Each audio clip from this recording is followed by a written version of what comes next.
So if you're alright for one of your pilots to be like for this today, welcome to our Canty Arms accent.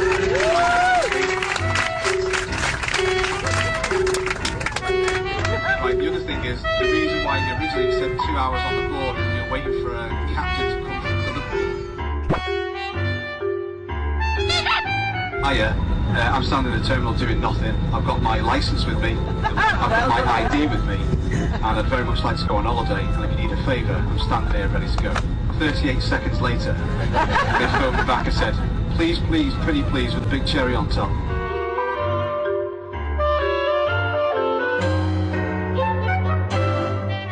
Wife, who's on row 15 with my little boy, hopefully he's asleep by now, I should keep it down or I'll get told off.